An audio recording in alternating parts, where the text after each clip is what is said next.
खुलुमबाय थांनाय 21 आरो 22 मे शनिबार आरो रबिबार खालि जालांनाय डिआइडि लिटिल मास्टार सिजन 5 आव गासै रायजो राजाया आंनि फिसाला नबजित नार्जारीखौ भोट होनाय थाखाय साबायखर बावहरबाय आरो फैगौ 28 आरो 29 मे शनिबार आरो रबिबार खालि भोट होनानै देरहाहोनो थाखाय गासै रायजो राजानि सिङाव आरज गाबहरनाय थाबाय। खुलुमबाय। जय बर' हारिनि जय।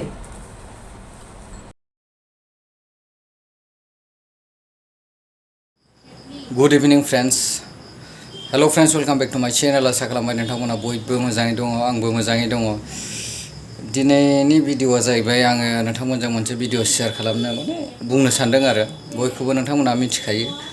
दा जोंहा दिनैनिफ्राय जोंहा नबजित नार्जारी फंबायनि भट होनायनि सम दा 9टा बाजिनिफ्राय जागोन। दिनै सुनिबार मोनानि 9टानिफ्राय समबारनि फुंनि 9टासिम आरो दा बेखायनो बयबो नोंथांमोना बेसे हायो बिथांखौ भट होनानै देरहाहोदो नङा होमबा जोंनि हारिनि जाहाथे नाम खालामनो हायो।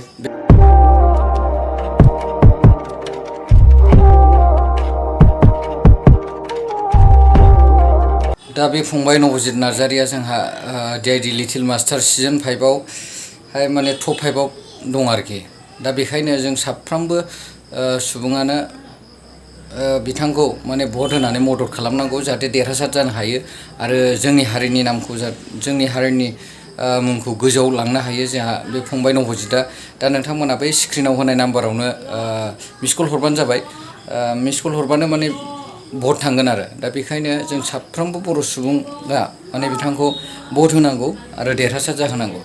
आंनि बुंनांगौआ बेखिनियानोमोन। दा जाहाथे नोंथांमोना एकदम बयबो थुनानै होयो आरो ना भटखौ फंबायनो।